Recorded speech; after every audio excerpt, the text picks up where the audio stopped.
اللهم بارك على محمد وعلى آل محمد كما باركت على إبراهيم وعلى آل إبراهيم إنك حميد مجيد۔ ابھی جو حدیث پاک برخوردار نے پڑھی ہے، حضرت ابو سعید خدری رضی اللہ تعالیٰ عنہ روایت کرتے ہیں کہ ایک دن رسول اللہ صلی اللہ علیہ وسلم مسجد میں تشریف لائے تو آپ صلی اللہ علیہ وسلم کی نظر مبارک ایک انصاری شخص پر پڑی جن کا نام ابو امامہ تھا۔ نبی اکرم صلی اللہ علیہ وسلم نے ارشاد فرمایا، ابو امامہ کیا بات ہے؟ میں تمہیں نماز کے وقت کے علاوہ مسجد میں الگ تھلگ بیٹھا ہوا دیکھ رہا ہوں۔ حضرت ابو امامہ رضی اللہ تعالیٰ عنہ عرض کیا، یا رسول اللہ صلی اللہ علیہ وسلم، مجھے غموں اور قرضوں نے گھیر رکھا ہے۔ نبی اکرم صلی اللہ علیہ وآلہ وسلم نے ارشاد فرمایا، کیا میں تمہیں ایک دعا نہ سکھلا دوں؟ جب تم اس کو کہو گے تو اللہ تعالیٰ تمہارے غم دور کر دیں گے اور تمہارا قرضہ اتروا دیں گے۔ حضرت ابو امامہ رضی اللہ تعالیٰ عنہ عرض کیا، یا رسول اللہ صلی اللہ علیہ وسلم، ضرور سکھا دیں۔ نبی کریم صلی اللہ علیہ وسلم نے ارشاد فرمایا، صبح شام یہ دعا پڑھا کرو، اللہم انی اعوذ بک من الہم والحزن واعوذ بک من العجز والکسل واعوذ بک من الجبن والبخل واعوذ بک من غلبۃ الدین وقہر الرجال۔ ترجمہ کیا لکھا؟ یا اللہ، میں فکر اور غم سے آپ کی پناہ لیتا ہوں، اور میں بے بسی اور سستی سے آپ کی پناہ لیتا ہوں، اور میں کنجوسی اور بزدلی سے آپ کی پناہ لیتا ہوں، میں قرض کے بوجھ میں دبنے سے اور لوگوں کے میرے اوپر دباؤ سے آپ کی پناہ لیتا ہوں۔ حضرت ابو امامہ رضی اللہ تعالیٰ فرماتے ہیں، میں نے صبح شام اس دعا کو پڑھا تو اللہ تعالیٰ نے میرے غم دور کر دیے، میرا سارا قرضہ بھی اتروا دیا۔ ہمارا کیوں نہیں اترتا بھائی؟ اللہ کے وعدے سچے، اللہ کے نبی کا فرمان سچا، ہمارے کیوں نہیں اترتے اور چڑھ جاتے ہیں؟ پتہ یہ چلا کہ ہمیں مانگنے کا سلیقہ نہیں، مانگنے کا طریقہ نہیں، وگرنہ وہاں تو یہ صدا لگ رہی ہے، جیسے علامہ صاحب فرماتے ہیں کہ تم کو شکوہ ہے کہ مدعا ملتا نہیں، دینے والے کو گلہ ہے کہ گدا ملتا نہیں، ہم تو مائلے بے کرم ہیں، کوئی سائل ہی نہیں، راہ دکھلائے کسی راہ رو منزل ہی نہیں۔ وہاں تو تیار ہے، مانگنے والا ہے ہی نہیں۔ تو بھائی جب ہمارا دامن وہ سیاہی سیاہی سیاہی، پھر بھی اللہ فرماتے ہیں رحم سے نا امید نہ ہونا، پر مانگنے کا وقت نہیں ہے ہمارے پاس۔ ہم کہتے ہیں دوسرے کو، یار میرے لیے دعا کریے بھائی ذرا، اور یار چلے ہیں تو دعا کریے اللہ منو ہی نماز دی توفیق دے۔ کدی کسی نے آخیا کہ یار دعا کریے اللہ مجھے روٹی کھان دی توفیق دے، کام کریں توفیق دے؟ وہ تو بغیر مانگے سب کچھ ہو رہا ہے، لیکن نیک اعمال کے لیے کہتے ہیں یار دعا کرنا اللہ مجھے بھی توفیق دے۔ تو یہاں دعا یہ فرمائی، صحابی جو ہیں پریشان ہیں، عرض کیا غموں میں دکھوں میں قرضوں میں دبا ہوا ہوں، تو فرمایا دعا تو سکھاتا ہوں، پڑھ اللہ دور کر دے گا۔ اللہ کو پکارا نا، اللہ کو کیسے پکارا؟ اللہ نے ان کی دعا کو سنا اور ایسے اسباب عطا فرما دیے کہ قرضہ بھی اتر گیا، غم بھی دور ہو گیا۔ تو ہم بھی کاش اللہ سے مانگنے والے بن جائیں، اللہ کے وعدے وہی ہیں، اللہ کے خزانے میں کوئی کمی نہیں ہے۔ بس نماز کی پابندی کریں، قرآن پاک کی تلاوت کریں، رزق حلال کمائیں، بڑوں کا ادب کریں، چھوٹوں پر شفقت کریں، کسی کے ساتھ ظلم نہ کریں، زیادتی نہ کریں، مظلوم بن جائیں ظالم نہ بنے۔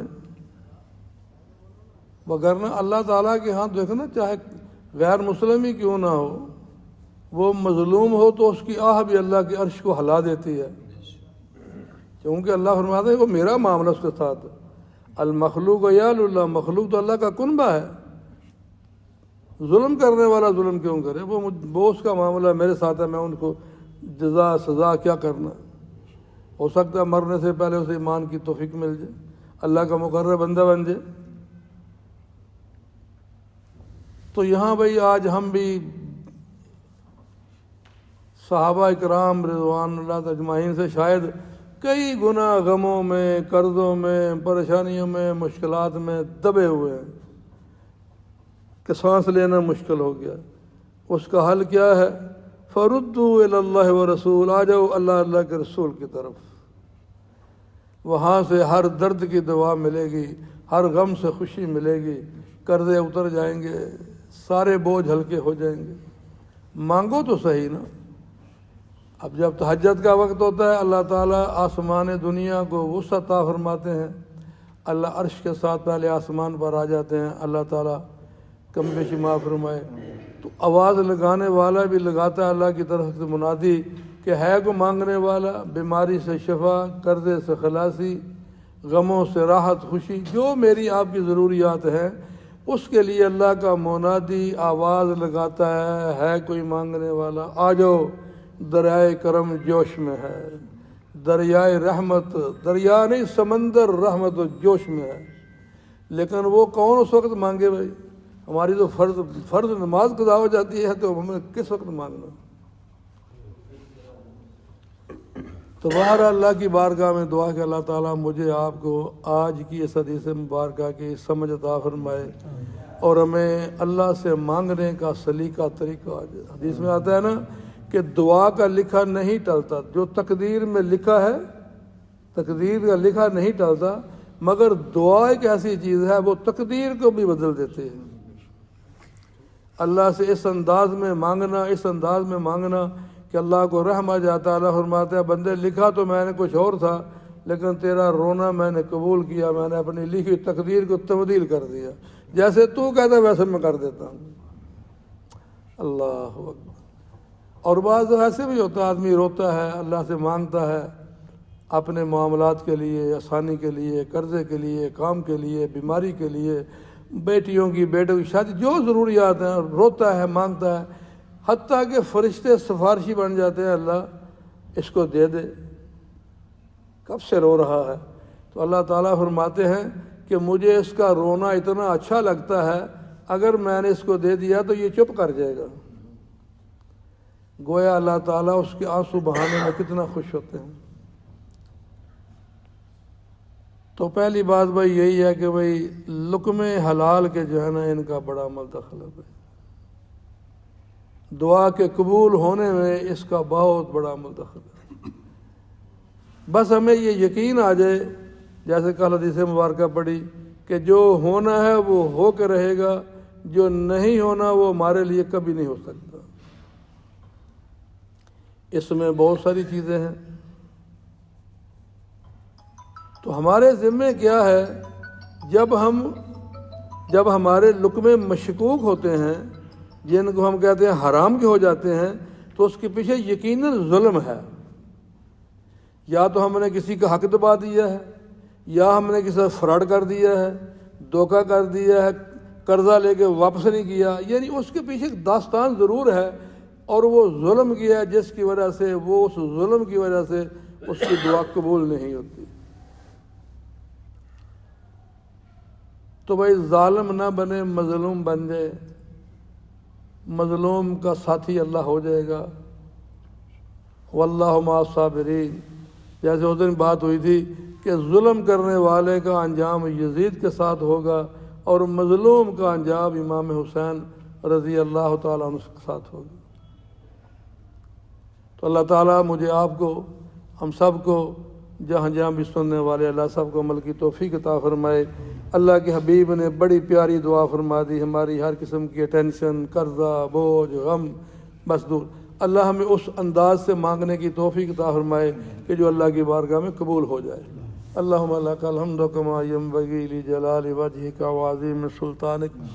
اللهم صل على محمد وعلى آل محمد كما صليت على إبراهيم وعلى آل إبراهيم إنك حميد مجيد. اللهم بارك على محمد وعلى آل محمد كما باركت على إبراهيم وعلى آل إبراهيم إنك حميد مجيد. اللهم إني أسألك من خير ما سألك منه نبيك وعبدك ورسولك وحبيبك سيدنا محمد صلى الله تعالى عليه وآله وسلم، ونعوذ بك من شر ما استعاذ منه نبيك وعبدك ورسولك وحبيبك سيدنا محمد صلى الله تعالى عليه وآله وسلم. أنت المستعان وعليك البلاغ ولا حول ولا قوة إلا بالله العلي العظيم. وسلام على المرسلين والحمد لله رب العالمين. لا إله إلا الله محمد رسول الله. جزاک اللہ خیر. آج 10 سے 7 انشاءاللہ.